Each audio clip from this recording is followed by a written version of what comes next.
back here with my Beit Tehillah family here in Brandon, Florida. Just loving that humidity. This is my 19th trip to the U.S. since August 2013. Sadly, all self-funded, to reach out and build bridges with my brothers and sisters of Ephraim. It's been 25 and a half years since I began meeting people who would say to me, Hanoch, I think I'm part of Israel. I'm not Jewish, but I think I'm part of Israel. What a long, strange trip it's been. And I come here today with a bit of a very heavy heart. If you look around, the situation that we're in does not seem terribly optimistic. We'll go section by section, so bear with me. Israel prides itself on being the only democracy in the Middle East. We are so proud of our democracy, we've decided to have a second election this year. It's only going to cost 500 million shekels, and we have no guarantee whatsoever that we'll be able to form a government at the end of September. That's parliamentary democracy, coalitions. We have a prime minister whose main mission appears to be to avoid being indicted. I know you all love Prime Minister Netanyahu. That's because you wanted to trade him for your last president. I know. No backsies, no. We have social issues in Israel that need to be dealt with. We have religious issues in Israel that need to be dealt with. And everything, sadly, is political. We have security issues that are getting worse and worse. What's going to be? Hezbollah in the north, in Lebanon, only has 150,000 missiles. Many of them with GPS systems, where they could literally target any individual apartment building in Israel. Maybe mine in Modi'in. Worse, our desalination plants, our natural gas, our nuclear plant near Dimona. Yes, Israel has the world's most advanced anti-ballistic missile system. Sure enough. But as was proved a little more than a month ago, with Hamas, the other group of terrorists in the south, in Gaza, which was always historically a Jewish city, until 2005 when my government gave it away. They fired 700 missiles in 2 days. They don't have the capabilities that Hezbollah has in the north. And it overwhelmed the Iron Dome system. They figured that one out. They've been sending over incendiary balloons, creating fires, ravaging the farmlands in southern Israel. Israel is incredibly powerful, but we're afraid to use our power. We've become David with no sling and no stones. Russia could go into Chechnya and turn it into a parking lot. America could bulldoze over the Iraqi defenses in the war. No one looks at a body count. In Israel, if someone stubs a toe, the UN Security Council has to meet and denounce us yet again. What's going to be? What's going to be with America? Oil tankers in the Persian Gulf are now routinely attacked. Iran has clearly gone over the alleged nuclear limits. They downed a U.S. drone. Allegedly, President Trump pulled back a retaliation strike. Did he? I don't know. Is America about to go to war? I don't believe so, by the way. Not with an election coming up in 2020. No one's going to want to run for re-election with those pictures, the images, God forbid, of those coffins coming back with the American flag over them. Europe is a paper tiger. Europe's not going to do anything. American society, what's going on? It used to be when I would take a standardized exam as a kid in America, there would be 2 boxes for gender. Now there are about 15 options. How did that happen? How did it happen? I mean, first thing was the self-identification for bathrooms. I thought it was based on equipment. I didn't know. When I heard that, I've now begun self-identifying as a superhero.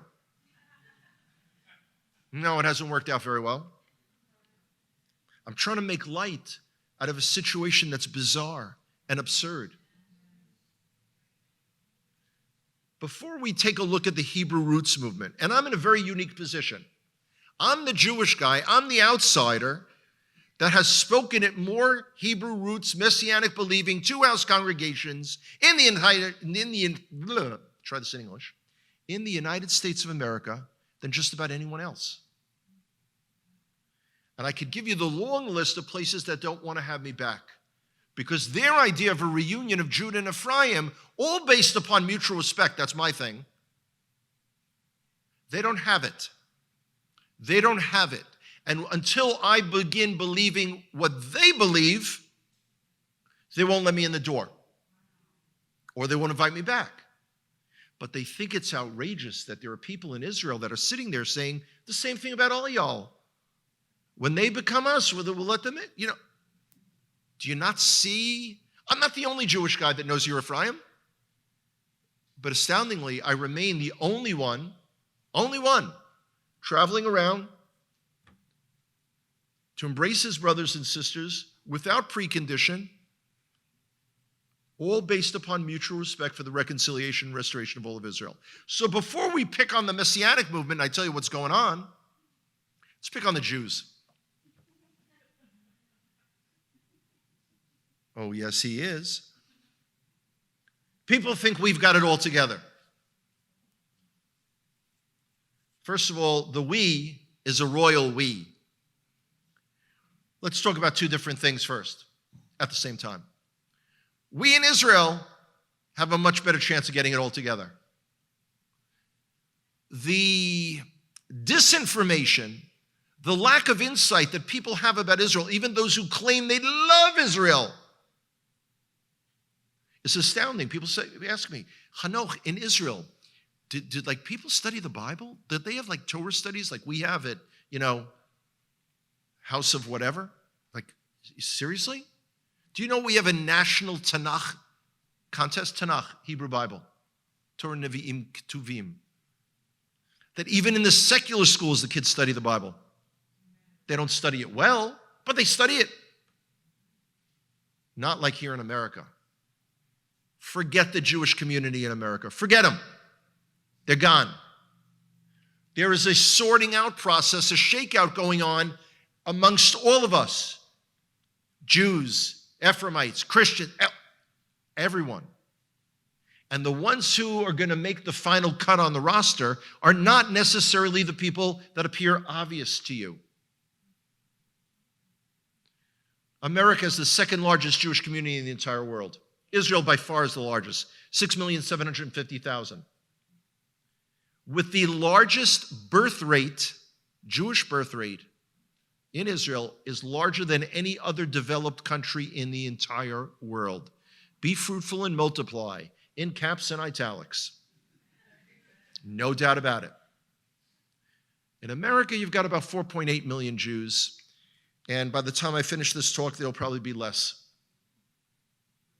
When Jews came to America, they thought there were 11 commandments, and the 11th being, thou shalt melt. And they've disappeared. You run over to Jewish neighbors and you start telling them about Beit Tehillah, about your understanding of Judah and Ephraim. They look at you like you're nuts. Because you say, well, the prophet Zechariah said that at the end of days, 10 of the nations will come and hold on to the tzitzit. Yeah. They ask you, Zachary, who asked you to tell me what? The vast majority of American Jews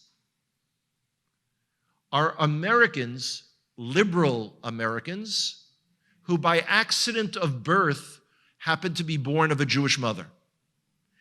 Do not assume they have a Torah education. Do not assume their kids are educated and brought up in this. Do not assume they know about Shabbat. They don't. They don't own a Tanakh. They've never studied a Tanakh. 70% of American Jews have never visited Israel a single time. And if it wasn't for the birthright program, which philanthropists give money so Jewish college-age kids could go to Israel on a 10-day party so they could hook up. Seriously. I do not guide birthright groups. I've raised my children. I'm not going to stand there 24/7, separating kids from room to room. No. If it wasn't for that birthright program that's brought a couple of 100,000 Jews, that 70% would be much higher. They don't know about it. They don't care about it. People always say, I pick on Ephraim. I don't pick on Jews. I pick on Ephraim for making things up. I'll give you some good examples. I was guiding a group in Masada, Mitzada, and I sat down to have lunch. And there was an Orthodox Jewish woman from the United States of America, with a wig and all, who was a chaperone, leader, whatever you want to call it, for a birthright tour. We sat down, and she was intrigued that I was formerly an American, that I could speak, I was about to say speak English. Growing up in the Bronx, we spoke something similar to English, but that she could have a conversation with me. And do you know what she asked me? Orthodox Jewish woman. What made me go on Aliyah, go to Israel, become an Israeli? The fact that she had to ask that question, to me, was astounding. So what's going on the Jewish side of the family is not pretty. And worldwide, there's more violent anti-Semitism than at any time ever since the Shoah, since the Holocaust. Here in America, it's not an uncommon thing to go and, shoot up a synagogue. It just happens, right? Let's talk about the Christian world. We'll save all of y'all best for last. In the Christian world, in the United States of America and Western Europe, there's not a single Christian denomination that is growing. Not one. Many churches think by having, setups for their youth like rock concerts, they're substituting sizzle for steak.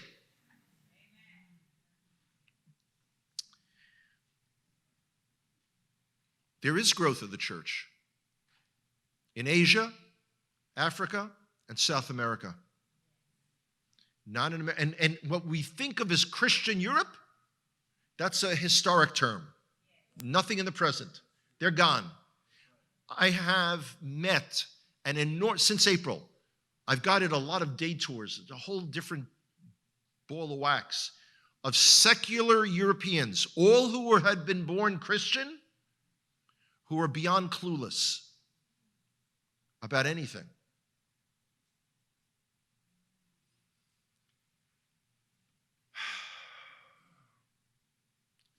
I spent several days in San Antonio recently, and I was with my media guru who was helping me redo I've got a YouTube channel coming out soon. Yeah. I'm not singing Simple Man. I can't find people to back me up and also alter the voice enough. But anyway, he, interestingly enough, had been totally Hebrew roots and is now the youth pastor of a mainstream church. Not an unusual occurrence anymore. And the only growing denomination of Christianity in America is the non-denominational church. Because people don't really stand for much anymore. I'm the outsider looking in. What's non-denominational about? Why would you choose this non-denominational church from that non-denominational church? I mean, I understand if you're a Southern Baptist and you move to another city, you go to the Southern Baptist church. What is a non-denominational church? And he shared with me, because as the church was planning its outreach program, he shared with me statistics on recent surveys. Do you know the two main reasons why people choose a church? You can yell it out. What's the first one? Invited. That's a good one. Music. I would have thought the pastor. Number one in the United States of America is the size and configuration of the parking lot.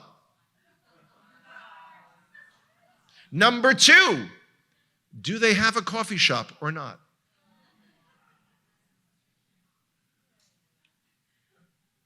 I thought we had problems. Oh my God! Hebrew roots. Hebrew roots. This is really painful for me because this is 25 and a half years of my life. Yesterday was my birthday.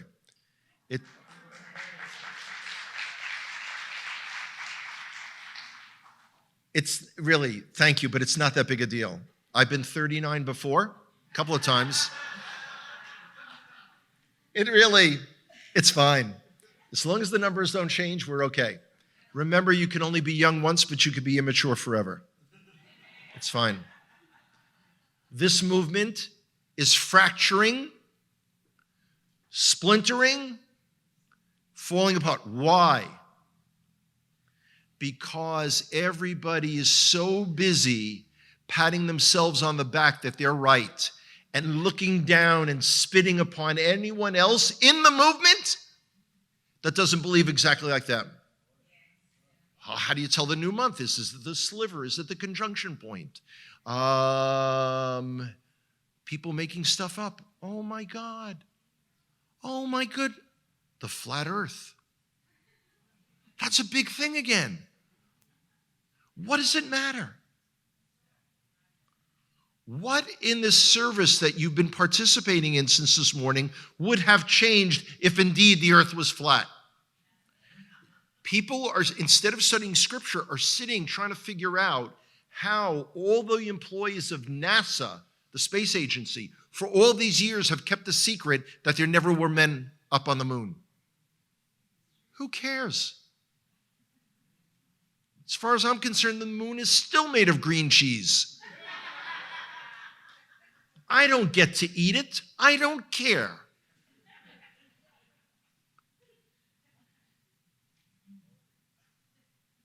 Everyone talks about how they love Judah. They love Judah. They love Judah.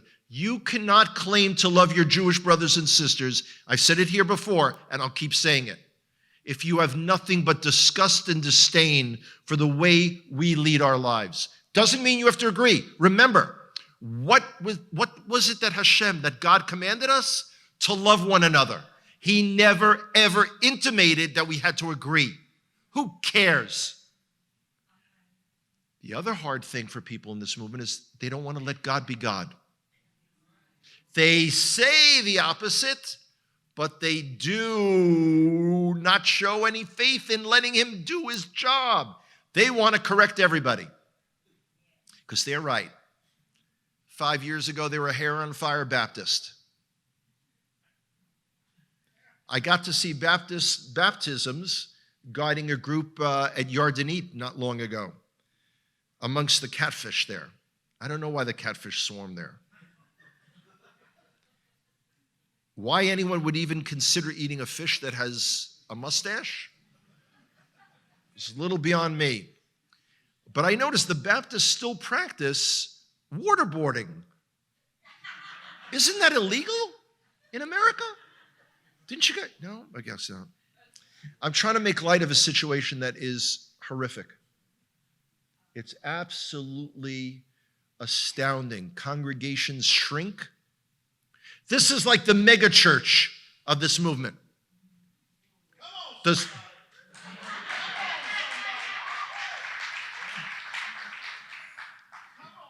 I'm going to touch upon...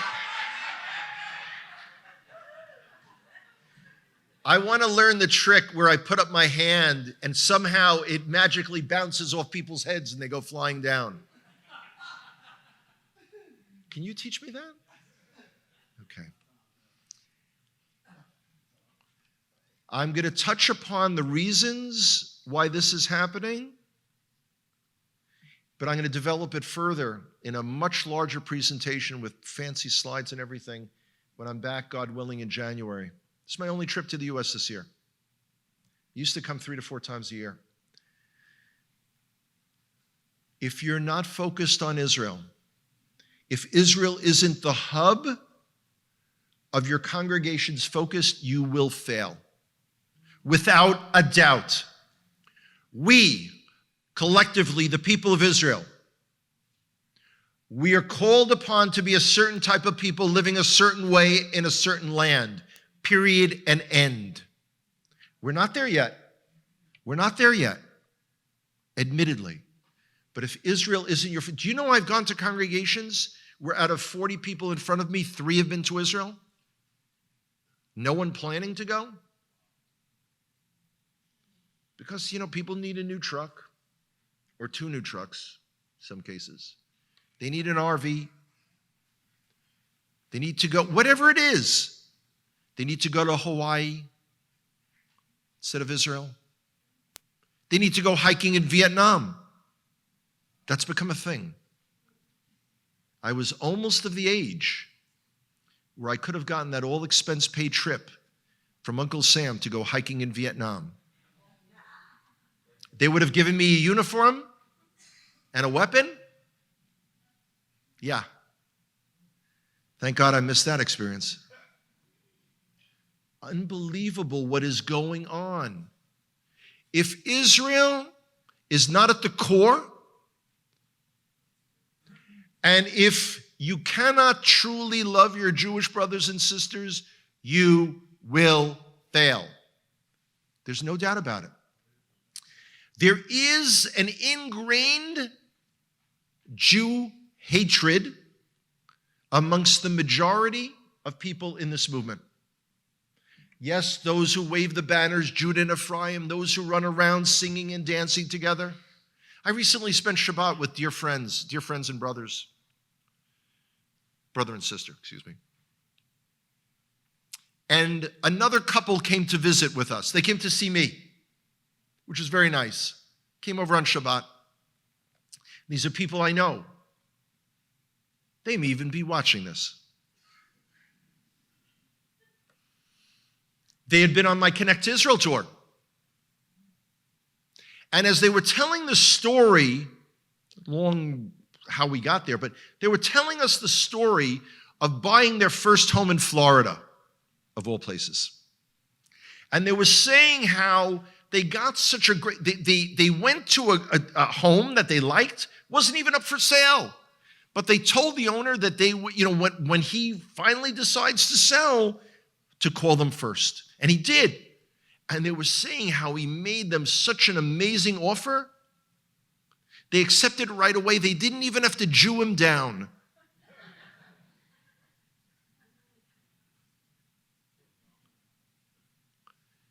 That's still an acceptable mode of speech? It's like I can't, I like the beat of rap music. But if it's a song that uses the N-word, I can't listen to it.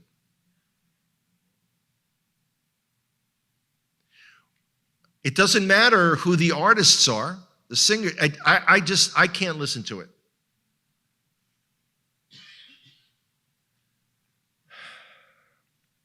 People make stuff up. A number of years ago, a woman said, this is on Facebook, so it's public. So Hanoch, I used to celebrate Hanukkah, but I can't this year anymore because I found out that through Hanukkah, it's sun worship. Sun, S-U-N. Where'd you get that one from? She said, well, she was recently told that the candles, one of the candles is called the Shemesh candle. Shemesh means sun, and it's the Hebrew letters Shin, Mem, Shin. Shemesh. God bless you. Except for the fact that it's the vowels under that tell you that the word is pronounced shamash, and it is the servant candle that lights the other 8 for on your Chanukiah or your flares, whatever it is that your congregation does. People say, I've done a word study, or my friend's done a word study. That's where you come up with, Yahawawa Hawawa Shua. Hebrew is a language. The guy who came over to me at the Ari conference, Messianic Israel Alliance, a number of years ago, and said to me that, did I know that English was the original language of the Bible? I said, no, I've never heard that. And of course, I've got my name tag. It says Hanoch. So he's looking at it. He says, well, do you know your name is actually pronounced Inky? This is among a whole group of people there. I've got a whole group of people standing behind me, and it was like, so he said, could I call you Inky? So it's moments like that I reach, and then I remember I don't have a 9mm over here. And that is the reason I do not have a gun permit in Israel. You cannot go on and be charged for consecutive manslaughter trials, just for shooting people for being stupid. We have replaced a love and service of Avinu Shabbat our Father in heaven, by making God in our own image. Whatever it is that we want him to do, whatever conspiracy theory works best for us, we want to do. And whatever we can do to exclude the other congregation is fine. I was telling Pastor Nick, amazing thing. So I'm with these people in San Antonio, and they're having a youth musical thing. They've got musicians in their congregation. Every good congregation does. And they were calling the other churches around to see if they would participate with them in some event. My guy was busy, multitasking with my stuff, and he's taking the calls on speakerphone, so I got to hear them all. Do you know each and every church was excited about participating? That would never happen in this movement. People go to a conference like Revive. By the way, there is no room at Revive for me. You will not find a Jewish person more supportive and encouraging of your walk, and I could prove it over a quarter of a century. I'm not welcome. And I did go once, and by the way, not to speak. They don't, no Jews allowed. But I did pay, for the conference. So they gave me my name tag. They misspelled Hanoch. That's okay. I'll get back at them eventually. But where it says where you're from, like here it would say Brandon, Florida, I put Modi'in, Israel. They replaced it by saying Middle East. What am I, like Osama bin Laden? Osama bin Hanoch? Middle East? Really? So there was a good friend of mine there, a very famous teacher, Rico Cortez. And I said, Rico, you won't believe it. And I told him, he's like, no, man, you're making it up. So I showed him, he's like, because, one of the things that Rico does, one of his teachings, he's learned from Joseph Good, who's a mutual friend of ours, all about the temple. That's another thing that's in this movement. The temple was not on the Temple Mount, but down in the city of David. There is no proof. There's never been any proof. All the water sources are up on the Temple Mount. The artifacts have been found on the Temple Mount. All the Jewish, Christian, and Muslim accounts but people in this movement know better. Because as they say to me, you Jews are wrong about everything all the time. But they know better. You have to understand something. The other thing that's popular in the undercurrent in this movement is that the Jews are not the real Jews. You've heard that. Do you know what that means? I could give you the DNA proof and forget it. That means that God himself has screwed up. He's brought the wrong people back to Eretz Yisrael, the land of Israel. He's given the wrong people blessings. But they're right. That Hashem's truth on this earth has been absent for 2,000 years. Thank God someone's sitting in the Everglades or in Pocatello, Idaho, or in Goshen, Mississippi, or Monroe, Louisiana, figuring all this stuff out. Do you realize the arrogance, the ignorance, the stupidity? But they're not going to hold back the final redemption. What I painted was a pretty grim picture, but don't you see the tremendous upside? We've got nowhere to go it up. We are in the perfect situation because the people that need to hear what I just shared are not sitting here today. They would never come. Not only wouldn't they come to hear me, they wouldn't come to Beit Tehillah because they know better. They know better. They think they know better. They don't care what anyone else thinks. They think they're the elect of our Father in heaven. These nutcases. There are children in the room. I have to watch my language. It's very difficult for me. Pastor Tikva is looking at me very carefully. I'm really trying to behave. Do you know something? After our tour, the Beit Tehillah amazing tour on Sukkot, Pastor Tikva told me, block off next Sukkot, we're bringing another tour. And subsequently, she and Pastor Nick were in touch with me saying a decision was made to postpone the tour until Shavuot. And do you know the reasons that were given? Because there were already so many people from this congregation that already committed to going to Israel on other programs, especially Hayovel.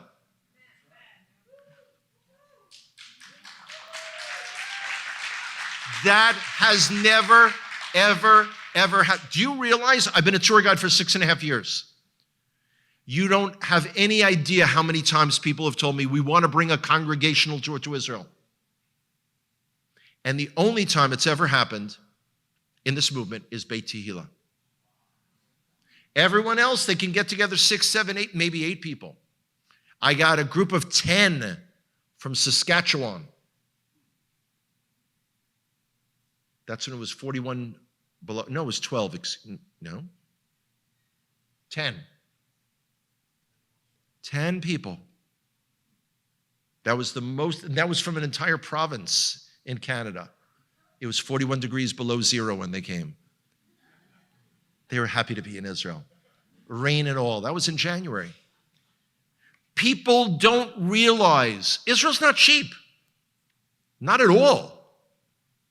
But if you're not saving, if you don't have an Israel fund, if you walk around saying, well, when the Lord wants me to go, he will provide. He already has. He's put the idea in your head. Stop tithing to Walmart. Start putting money where, really, do you need that other Under Armour shirt? Maybe, but maybe not. Wait till it's on an outlet sale. God bless outlets. We don't have that in Israel. We have supermarkets the size of a bodega here in America. These tiny little things. I go into places, being in the Republic of Texas, I went to H-E-B. Wow. They're like 50-something aisles. In Israel, you go to the supermarket, we have like 6 or 7, 8 types of ice cream. Here you have like 70 or 80. First world problems. Do you realize, wherever I travel in America, I see these amazing car lots, new cars, used cars. I read something recently that said that if every American who owned a car bought a new car, there would still be cars on the lots. America's idea of poverty is not being able to go away on vacation. I remember growing up in the Bronx, except for a brief 4-year period of time, my parents could not afford to own a car. We never went on vacation. I never went to summer camp. Man, I thought I was like the poorest kid ever. But we never missed a meal. I never wore clothes that were tattered. I had the love and caring of my parents. Man, I was ahead of the game. We are missing the point. To worry about what's going on with Iraq, it's scary because the Iranians aren't normal. When I was a kid, there was a fear that the Soviet Union was going to bomb the United States. Ironic, and we used to do these shelter drills under the table, which, as we know, is highly effective against nuclear radiation. New York City school buildings, absolutely, without a doubt. Do you know what's ironic? I recently met people from Moscow, approximately my age, and when they were growing up, they did shelter drills because they knew the crazy Americans were going to bomb them at any time. But that was a world where the peace of the world was based upon a doctrine called MAD, M-A-D, mutually assured destruction. No one pushed the button because they knew they would be obliterated. Iran's not like that. They have tens of millions of martyrs that they're ready to put out there at any given time. There would never be an American invasion of Iran. This would all be something that, but you know what? They've got proxies all over the world. And I've noticed there's still no wall between Mexico and the Republic of Texas, let alone the rest of the United States. I've often wondered how many Islamic terrorists have crossed over in the last 20 years. Seems no one else has been thinking about that.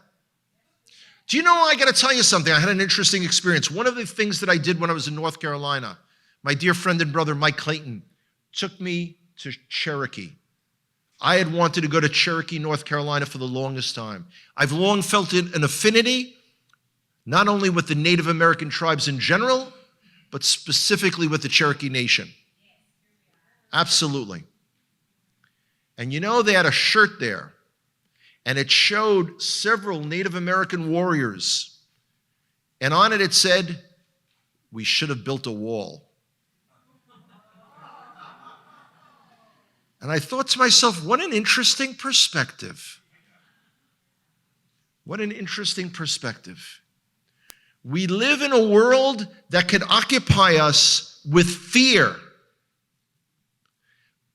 But this is a time of faith. This is a time of commitment. Do you know what I've noticed? I've been to Beit Tehillah now several times.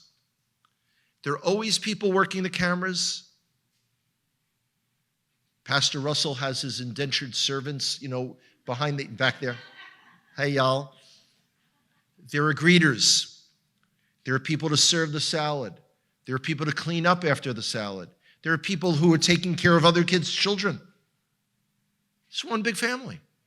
Everybody's doing something.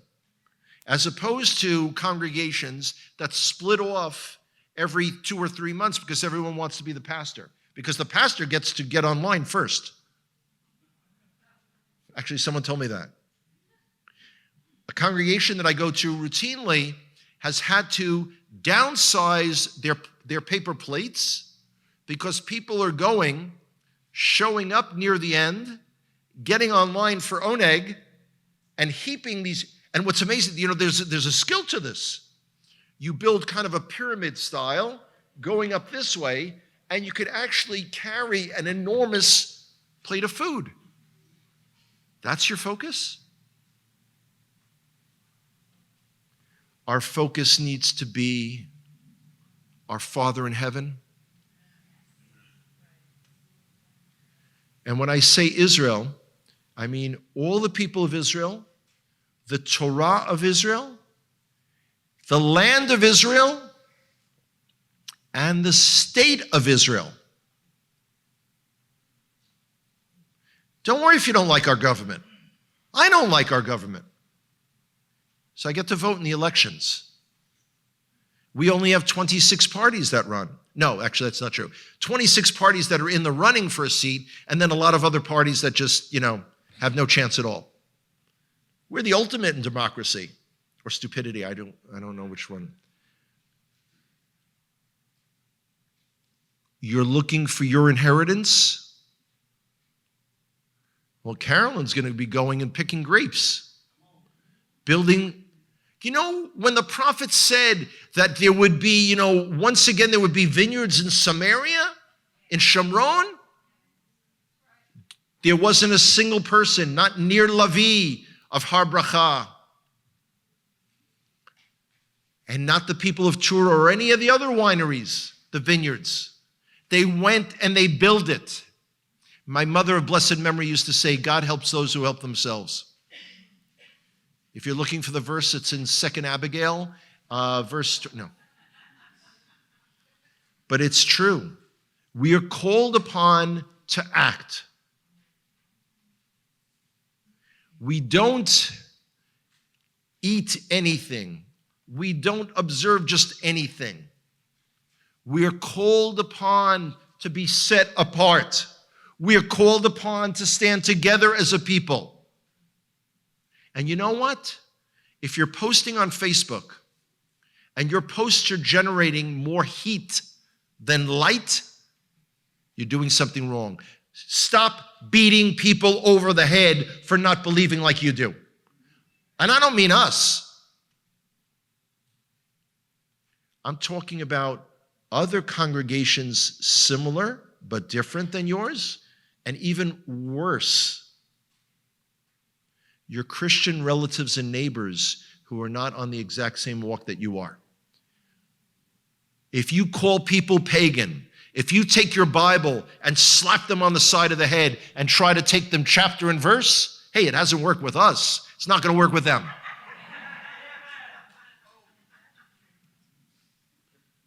Everyone in this movement tells me they're here because of Yeshua.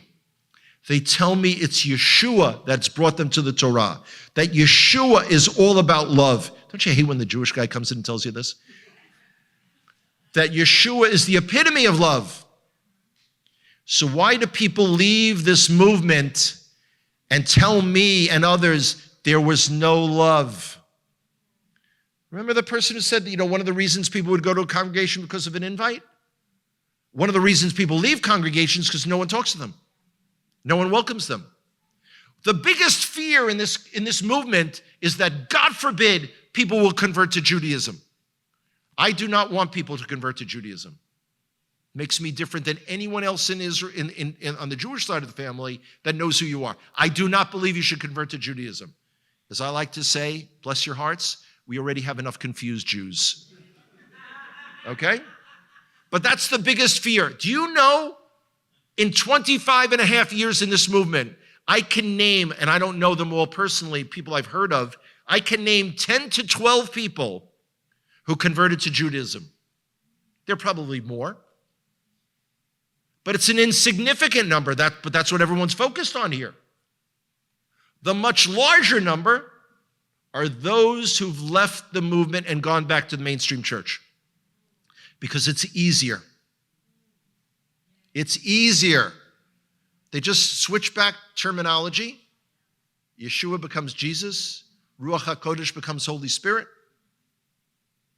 But they can easily explain to people at Walmart what church they believe and why. They're not wearing those funny strings anymore that people say, what are those things hanging from your pants, Bubba? I spend a lot of time in the South, can you tell? The largest group, though, are those who leave this movement and go back into nothingness. They're not doing Torah. They're not going back to the church. They're just living life. Much larger groups than the handful of people who become Jews. But that's what the focus is. Because, and I used to say until recently, that one of the last elements of Christianity that people hold on to in this movement is anti-Semitism. But in reality, they never actually did leave the church. Because you cannot love or claim to love the Jewish people globally and have nothing but bad things to say about each and every Jew that you know individually. There are a lot of questions that have probably popped into your head. We're not handling questions today. Y'all are just going to have to come back Monday night. But understand something. I did not give a depressing report. Not at all. It's incredibly optimistic. But you need to see the swamp that we're in. You need to see that people are being enveloped by the dark side of the force. It's amazing. 30 years ago, you could make all kinds of Star Wars references. Everyone thought you were cool. Now you talk about, like, what? It's like in the 80s, I worked for PepsiCo. And at the time, in the health and fitness area, actually, at the time, they signed Michael Jackson to be their spokesperson. Talk about issues with issues, problems with problems. And I remember one of the guys, one of the executives at PepsiCo came in one day and was startled that someone in his family, his kid had asked him if the Beatles, 30 seconds? Whoa. I know, don't shoot the messenger. He didn't mean 30 minutes, did he? All right, yeah. So we'll wrap up. Wanted to know if the Beatles had ever been as popular as Michael Jackson. Generationally, we're different. I remember years ago throwing out my record albums. And my daughters were asking if they could save the covers, the pretty covers, from the big black CDs that we had.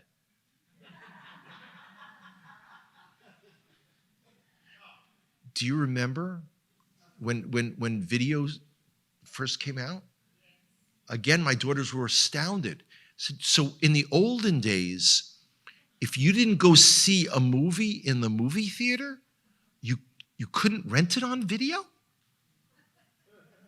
Were you poor, Abba? No, it just didn't exist. Do you remember Beta was going to be better than VHS? 8-track?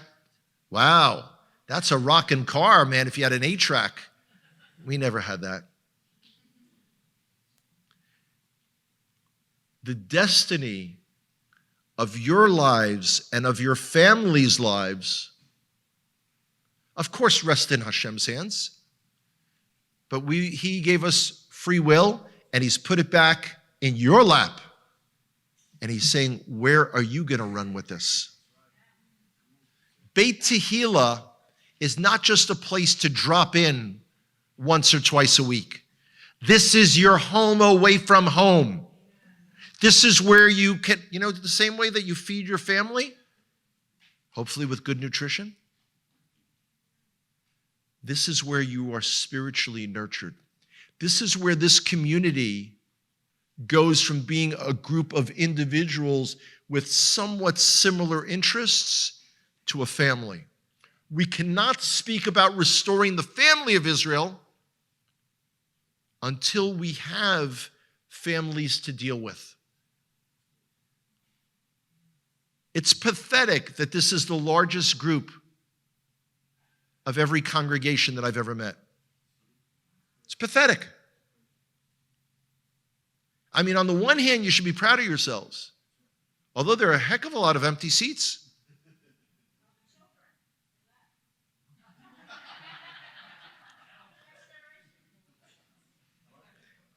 Do you know what I noticed the last time I was here? When the children were called up for blessings, I counted. 1, 2, 3, 4, 5, 6. Do you know that there were more children up here on a weekly basis than in most full Hebrew roots, Messianic believing two-house congregations? Those who do not have children in their congregations will become a mere footnote in an article about the history of American religious aberrations. There was a thing called the Hebrew Roots movement, started in the 90s, disappeared in the early 2000s. And yet I see it. I meet people who I knew from this movement who like, I don't do Torah anymore. What do you mean I don't do Torah? Like,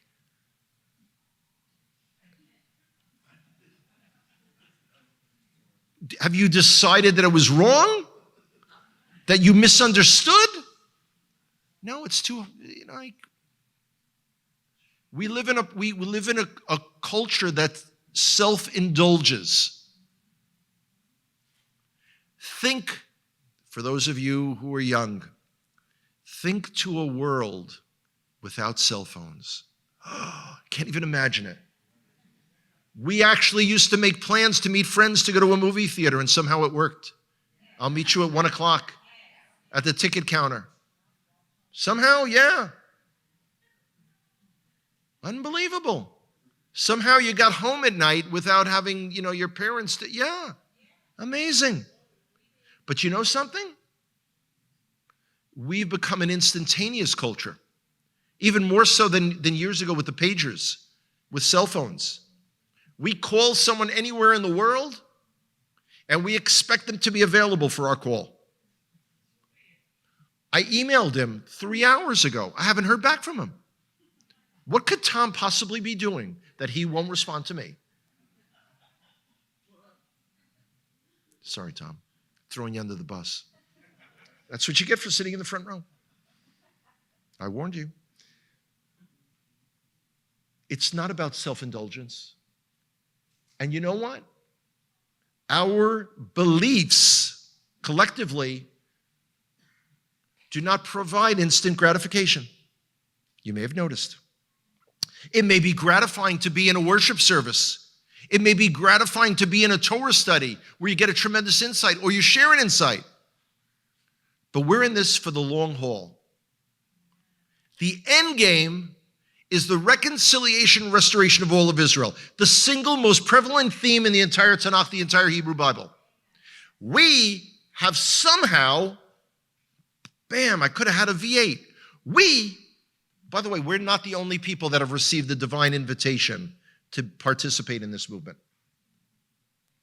I still asked for 20 years, like, I know you don't make mistakes, but did you, what am I doing here?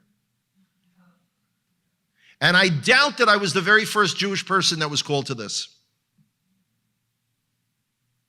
I'm the only one, though, that seems to have stepped forward. I give the example, and this is a reference that many of you may not get, but there was a cartoon, Dudley Do-Right. He was of the Royal Canadian Mounted Police. And they always asked, the commandant of the Mounties called upon his men. He called upon one person to step forward for a very dangerous mission.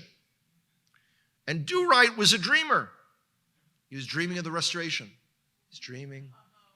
And everyone else had the presence of mind to take a step back. He was left with being, it seems that he stepped forward. Do you know how many people, friends and relatives of yours, must have gotten the exact same email with the RSVP for this movement, but they chose not to respond? Whether they like the pulled pork, I don't know. Whether they have other plans on Saturday, I don't know. But they certainly chose an easier life. They certainly chose a life that was easier to explain to someone. What kind of church do you belong to? Well, the church I belong to is... First of all, you lose them when you say Yeshua. Who's that guy? And what does he have to do with Jesus? Torah. Torah. Think of like Animal House. Toga, toga. They don't know what you're talking about. Yeshua has been ripped from his roots. And it's not so much that you're working to restore your Hebrew roots of your faith, as much as restoring Yeshua to your faith. I can see it. I can see clearly now that there is a reason I speak and guide and do not sing. Actually, Josiah promised to back me up and record Simple Man with me. Actually, he didn't, but I'm now volunteering him to, so we'll see later. So all of you are like, hey, have you played for Hanoch? This is an amazing time we're living in. This is an amazing time. What's going to be an even better time? Next Shavuot. A shameless self-plug. Less than a year away. Be there or be square. This is the time to be saving, though, if you have any hope or interest in joining Beit Tehillah in Israel. Great time of year, the end of May. We don't go to places with humidity. Generally, that's true.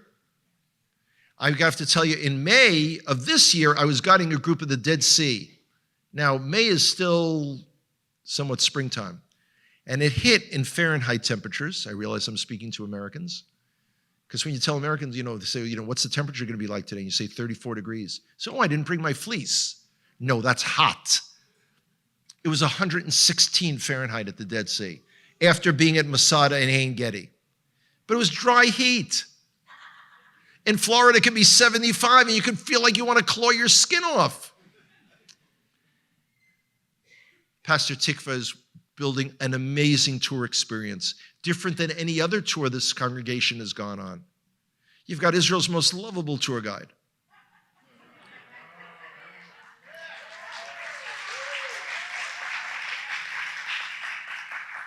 Bless his heart.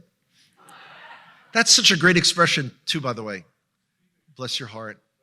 Yeah, it really, in the Bronx, we used to say so many other words to convey the same spirit. Okay, wait, I'm getting my new sign here.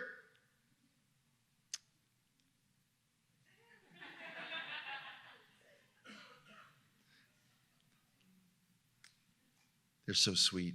Hi, Nehemiah. How are you? Adea, that's your brother. You know that? Yeah, okay. I'm actually going to finish earlier, and I'm going to use that time on Monday night because there are a lot of questions. There are a lot of things. There's a lot of things going on in Israel that people don't understand. There are a lot of things from my perspective that I see that people want to know about. Why is it these congregations won't invite me or won't invite me back? And I got to tell you, everything that I believe is right out there. It's right out there on the internet. All the speeches that I've given, that have been filmed, boom, they're all there. So what is it? What is it that people are afraid of? That I'm going to speak about love? I'm going to speak about caring? I'm going to speak about it's not for up to us to change each other, but Avinu Shebashamayim, our Father in heaven? Why are you so full of yourselves that you can't open your heart, not only to your Jewish brothers and sisters, but other people in this movement, and especially your Christian friends, relatives, and neighbors? I see people savaged on the internet all the time. By the way, for those of you on Facebook, you should have friended me already. I could wait till tomorrow. By the way, do not think that Facebook friends are real friends. As it said, being popular on Facebook is like sitting at the cool kids table in a mental hospital.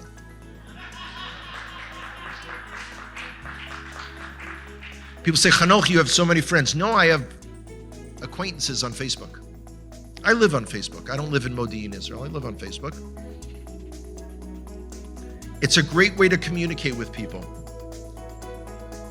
Sadly, it's a great way to denigrate people.